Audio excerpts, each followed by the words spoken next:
Je peux déjà vous annoncer qu'à ce jour, nous avons reçu 22 projets de loi, au nombre desquels 8 projets de loi ordinaires, 5 projets de loi de ratification d'ordonnances et 9 projets de loi d'autorisation de ratification de conventions internationales.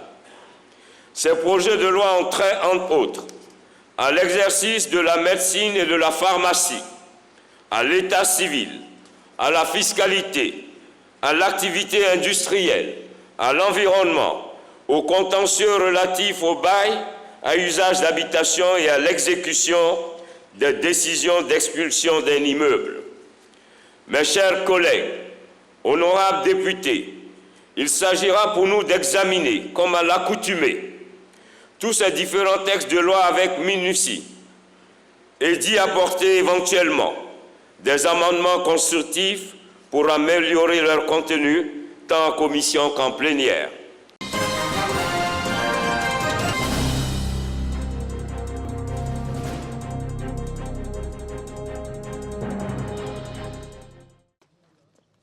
Une mission de la Banque africaine de développement BAD avec à ses côtés le ministre d'État, ministre de l'Agriculture, du Développement rural et des productions vivrières, Kobena Kwasi Adjoubani, au Centre de transformation d'énergie et à l'agroparc de la zone industrielle de Yamoussoukro. Deux entités importantes dans le cadre du projet de pôle agro-industriel de PAI Bélier. La Banque africaine de développement qui finance ce projet avec l'État de Côte d'Ivoire est sur le terrain pour une évaluation, production d'énergie et stockage des produits issus de l'agriculture. La Côte d'Ivoire innove et cela rassure le partenaire. Le président de la République nous a demandé d'être au quotidien sur le terrain pour voir le niveau de réalisation de nos projets. Et je me rends compte que vraiment tout se passe bien. Et nous irons voir tout à l'heure le barrage à partir duquel nous allons faire des irrigations, produire et que cette production soit destinée peut-être au centre de regroupement des produits de Thiébissou, après quoi ces produits vont être acheminés ici pour leur transformation. Les travaux avancent très bien. Nous espérons que d'ici fin décembre, ce sera pratiquement conclu et que dès la fin du premier trimestre 2025, on pourra venir voir cet agroparc en plein fonctionnement. La visite va se poursuivre à Soubiakro. Le ministre d'État, Kobena Kwasi Adjoubani, met la main à la pâte. Il procède à une récolte de riz. C'est le symbole de la bonne tenue du projet de PAI Bélier. Nous pouvons mettre au niveau de chaque région un tel dispositif, des barrages, des aménagements avec les canalisations qui sont faites.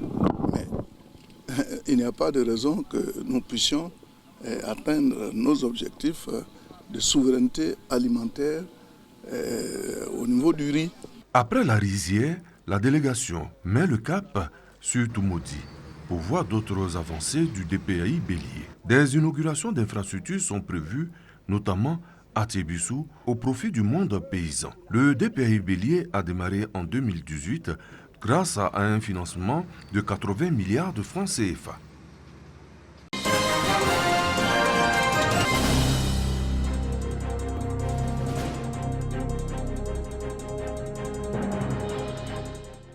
Le 7e congrès ordinaire de la FESACI, CG, un rendez-vous pour l'avenir du syndicalisme en Côte d'Ivoire, a marqué un tournant important.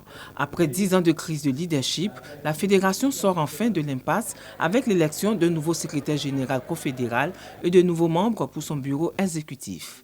Bravo au secrétaire général confédéral qui vient d'être élu. Je pense que c'est un doyen humble, riche en connaissances. On a beaucoup à apprendre auprès de lui. Nous déjà, on lui donne notre engagement. Nous sommes à côté en tant que Syninfo, syndicat fondateur, et nous pensons que nous allons le soutenir. À la tête de cette structure, et nous pensons qu'avec lui, la FESACI va se porter mieux. La nouvelle équipe dirigeante est déterminée à restaurer l'unité et la force du mouvement syndical ivoirien. Ma satisfaction aujourd'hui, c'est que les camarades aujourd'hui, les congressistes qui sont présents aujourd'hui, ont démontré que la FESACI veut donc se repositionner à sa vision originelle, celle de la revendication, de l'autonomie syndicale et de la démocratie syndicale, pour que les problèmes des travailleurs soient discutés partout dans les entreprises, dans les administrations publiques et privées, et surtout pour permettre à la FESACI de développer des expertises, parce qu'aujourd'hui nous avons des jeunes qui ont beaucoup d'expertise et qui peuvent permettre de pouvoir étudier toutes les questions qui assaillent les travailleurs. Ce congrès a également vu la présence de délégations internationales venues témoigner de leur soutien à la FESACI.